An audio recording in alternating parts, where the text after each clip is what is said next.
he's in this leftist thought bubble. He is in the most leftist thought bubble available, which is Hollywood. Famously, there's some videos of him in blackface, and those came out, and he had apologized for them, and I think he took that hit and like really doubled down the other direction. Joe Rogan has never been a man of half measures, and that's exactly what keeps audiences coming back.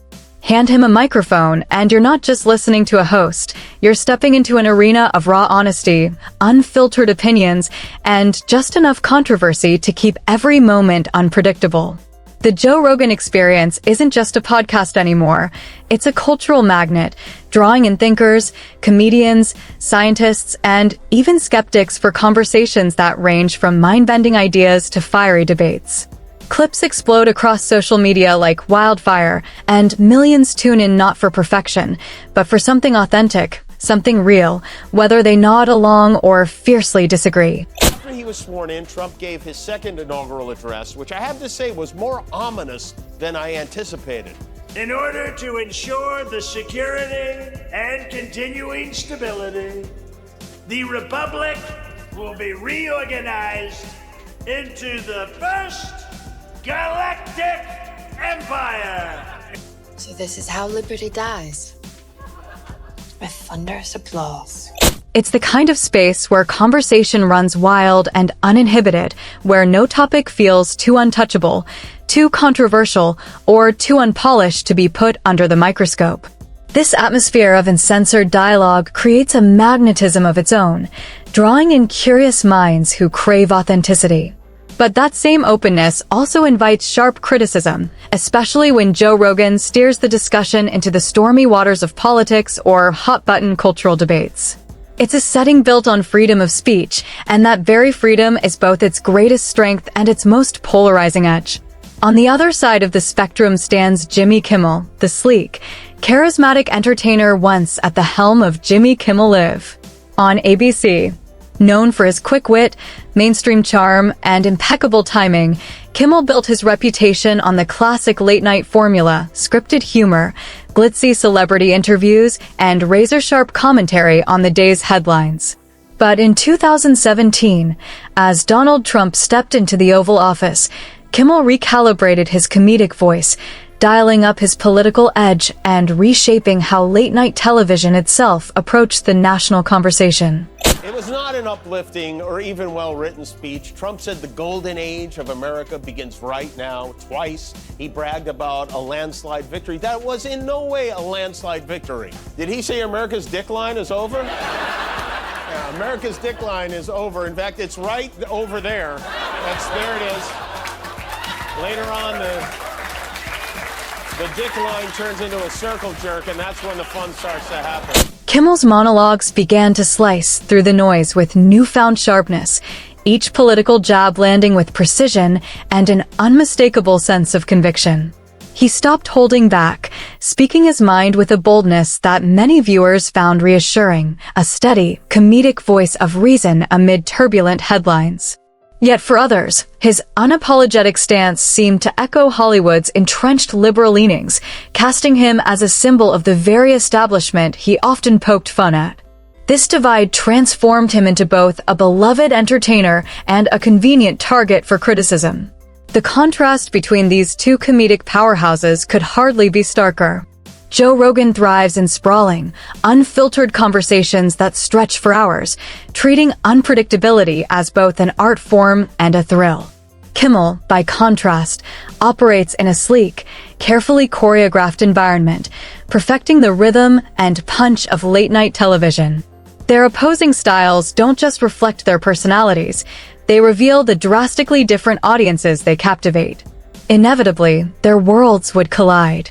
And when that collision finally happened, it ignited a clash that felt electric, impossible to ignore. Because the guy was so polarizing. Boy, wouldn't it be fun to put Donald Trump in that hot seat, see how much that genius really knows? And because he was such an easy guy to turn into a What would you say to him if you could get this thing? I would say, please, have a seat. You know what? Any time you spend on a game show is another hour you're not being president. Like, you pointed to him, you're like, look at the way he talks. He's going to ruin the world. Can't tackle Donald Trump. He is the most important, the smartest, the most capable leader in the world, and he's not going to let someone push him around. It's a threat to democracy. We could do anything we can to stop him. So what do? They stop all the primaries. Trump, this has now been well established, is the greatest negotiator, the greatest deal maker, the greatest diplomat, and the greatest peacemaker that we have ever seen in this country. The spark ignited in the turbulent days following Trump's inauguration, when the political climate was already crackling with tension.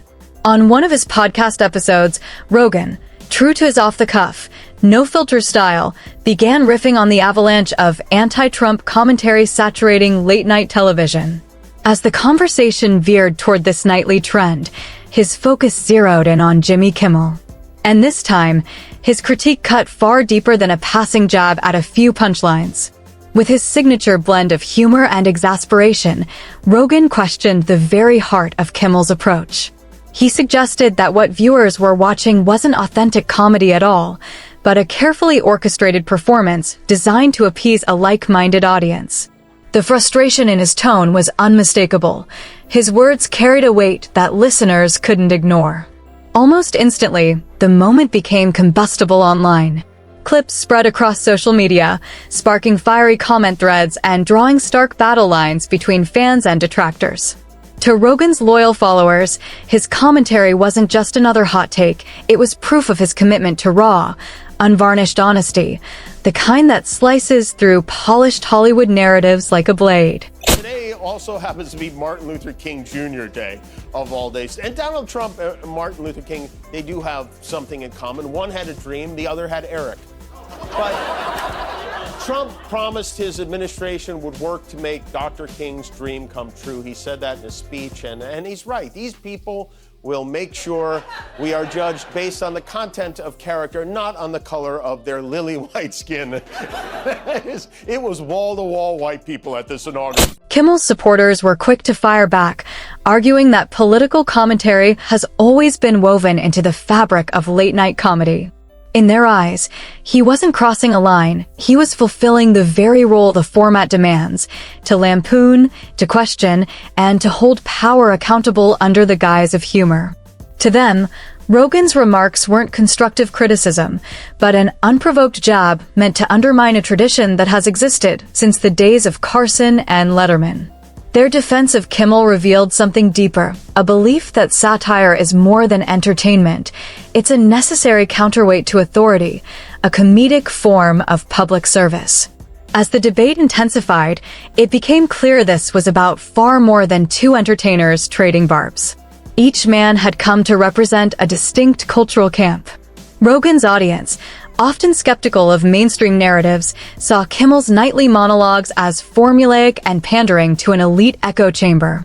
Kimmel's fans, meanwhile, saw late night as one of the last bastions for speaking truth to power and read Rogan's critique as cynical dismissal of that mission. The feud quickly escaped the confines of fan forums and spilled into mainstream media.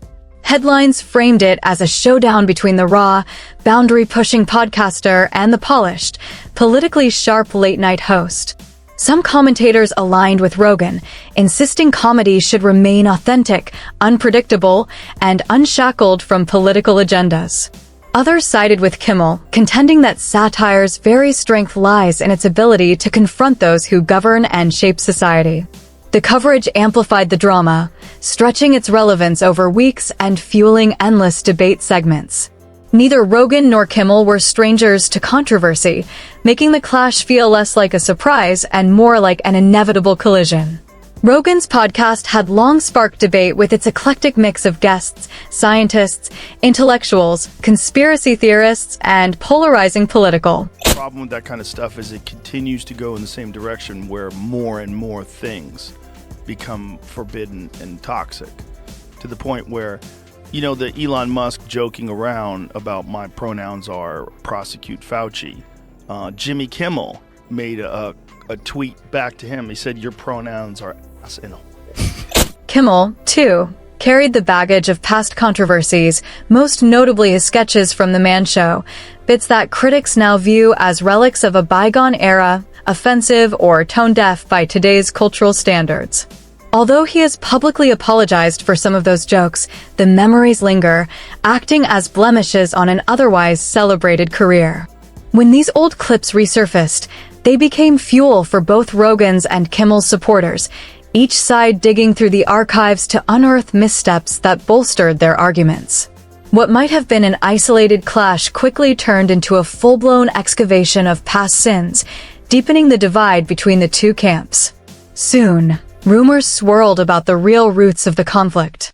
Was it just a clash of egos, a simmering personal grudge, or an inevitable collision between two fundamentally different comedic philosophies? Fans scrutinized every interview, every offhand comment, every subtle jab, parsing them like cryptic clues for hidden meaning. At the heart of the spectacle emerged a bigger, more complicated question. In an age of political polarization, what should comedy be? Should it stay polished and satirical within the structured confines of network television, or thrive in the raw, unpredictable arena of podcasting? For many viewers, Kimmel's deliberate and pointed style represented the gold standard, sharp, topical, and unafraid to plant a flag when it mattered most. For others, Rogan's sprawling, free-flowing approach offered a refreshing escape from scripted mainstream narratives.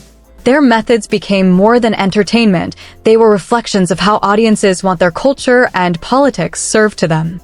This ongoing divide revealed how comedy itself has transformed into a battleground, a stage where competing visions of truth and authenticity play out in real time. How angry Republicans used to get when a Democrat president issued an executive order?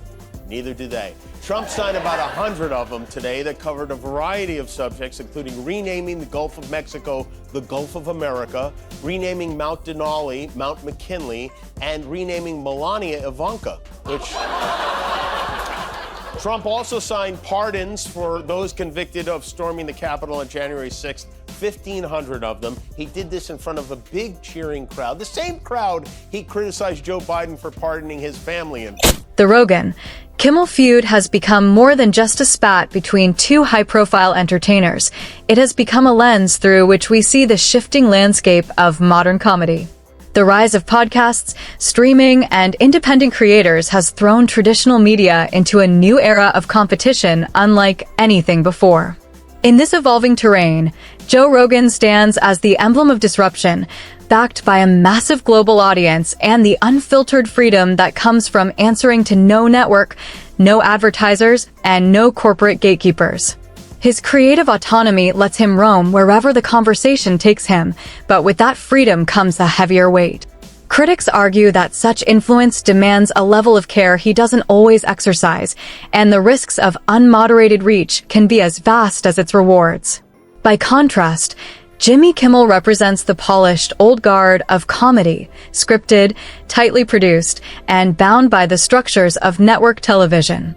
Every punchline on his show is filtered through standards departments, sponsor sensitivities, and broadcast guidelines.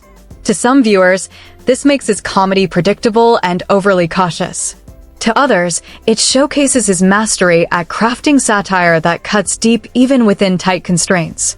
As the dust settled, it became clear that this dispute had grown far beyond two comedians trading insults.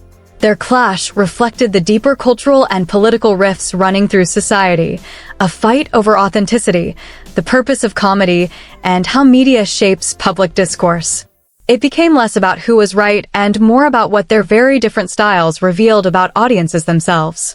In a way, the feud turned into a landmark moment in conversations about culture, humor, and influence, and few doubt it will be the last time Rogan and Kimmel collide in the public arena.